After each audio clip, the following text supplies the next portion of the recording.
सुहाग रात को पति अपनी बीवी की गोद में लेटा था। पति: अगर मैं मर गया तो? मिंकी: ऐसा मत कहो जानू।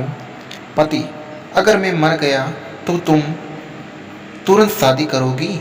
मिंकी: नहीं, तुरंत नहीं, 2-3 महीने तो रुकना पड़ेगा, नहीं तो लोग क्या कहेंगे। बेचारा पति अभी भी सदमे में है।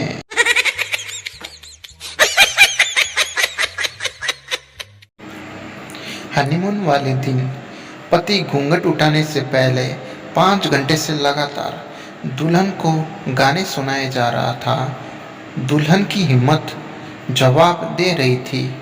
आखिर खुद उसने अपना घूंघट उठाया और धीरे से पति के होठों पर होठ हाथ रखते हुए बोली, सुनो मेरे हिमेश रेशमिया, अब अगर एक भी लफ्ज तुमने अपने होठों के बीच से निकाला ना, तो दूध का ये गिलास, खाली गिलास पूरा आपके मुंह में जबरन ठूस दिया जाएगा। ये बोलकर दुल्हन ने फिर घूंघट कर लिया।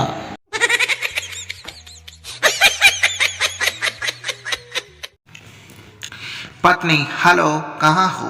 पति: याद है पिछली दिवाली पर हम एक ज्वेलरी की दुकान में गए थे जहाँ तुम्हें एक हार पसंद भी आ गया था।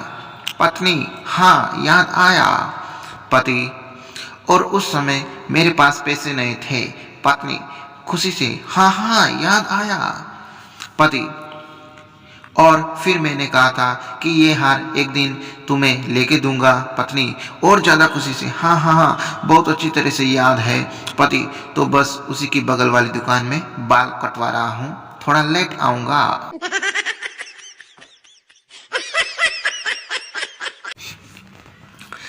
पति पत्नी की लड़ाई हो गई। आधा दिन चुपचाप गुजारने के बाद पत्नी पति के पास आई और बोली, इस तरह झगड़ते अच्छे नहीं लगते, एक काम करते हैं, थोड़ा आप कॉम्प्रोमाइज करो, थोड़ा मैं करती हूँ। पति बोला, ठीक है, क्या करना है बोलो।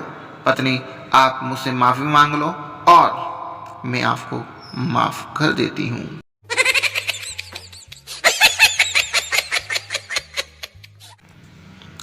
बीवी को थप्पड़ मारकर हस्बैंड बोला, आदमी उसी को मारता है जिसे वो प्यार करता है। फिर बीवी ने 4 थप्पड़, 6 लाते, 8 डंडे मारकर धो डाला और बोली, क्या आप समझते हैं मैं आपसे प्यार नहीं करती?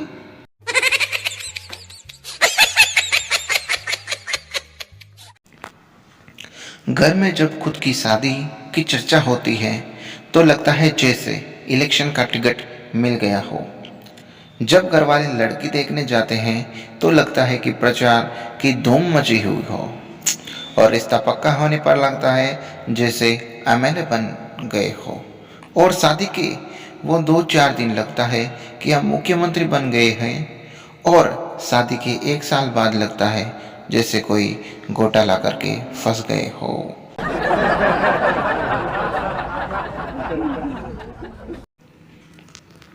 अन्ना हजारे: सोच रहा हूँ कि शादी कर लूँ। दिग्गी ने भी कर ली। बाबा रामदेव: कर ले यार अन्ना। अन्ना: कुंवारी से करूँ या विधवा से? रामदेव: कुंवारी से कर ले, विधवा अपने आप हो जाएगी। अन्ना हराम को काने।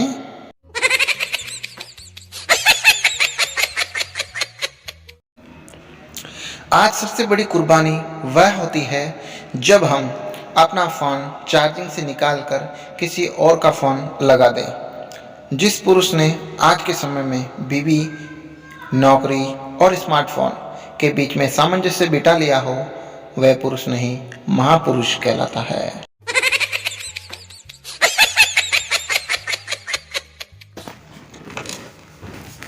हरियाणवी शादी डांस: बिना पेग नो डांस, 1 पेग हल्का डांस, 2 पेग गाने पे डांस, 3 पेग लत्ते पाडू डांस, 4 पेग फ्लोर ते नीचे, 5 पेग नागिन डांस, 6 पेग 2 घूंट विला दे साकिया पे डांस, 7 पेग जनरेटर की आवाज़ पे डांस, 8 पेग डांस खत्म पर सर पे रुमाल, कुर्सियों पे आराम।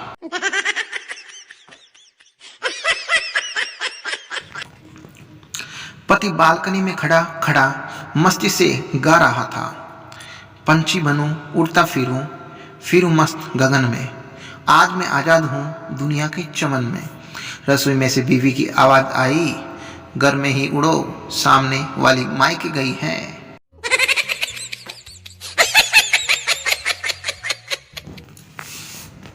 राहुल गांधी, माँ, आपकी वजह से ही मेरी शादी नहीं हो रही है। सोनिया, वो कैसे? राहुल, आपके हर पोस्टर पर लिखा होता है सोनिया जी को बहू मत दो।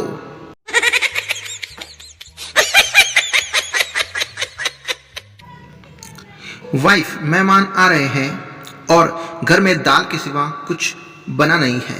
हस्बैंड, जब वे आए तो किचन में एक बर्तन गिरा देना और जब मैं पूछूं तो कहना कि कोरमा गिर गया। फिर दूसरा बर्तन गिराना और कहना बिरयानी भी गिर गई। फिर मैं कहूँगा चलो दाल ही ले आओ। मेहमानों के आने के बाद बर्तन गिरने की आवाज़ आई। हस्बैंड, क्या हुआ? वाइफ, भंगड़ा पा ले कजरा, दाल ही गिर गई।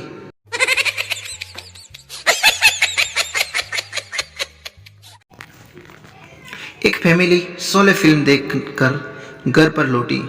फिल्म का जोश रग रग में दौड़ रहा था। पति मजाकिया मूड में अपनी पत्नी से, नाच बसंती नाच। तभी बच्चों ने कहा, मम्मी, इस कुत्ते के सामने मत नाचना।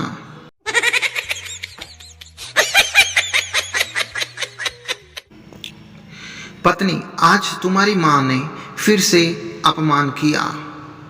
पति, ऐसे कैसे हो सकता है?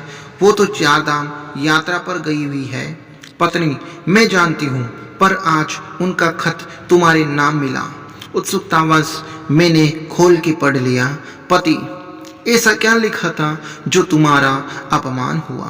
पत्नी, खत में के अंत में उन्होंने लिखा, मेरी प्यारी बहू, जब तुम ये खत पढ़ लो तो मेरे बेटे को देना ना भूलना।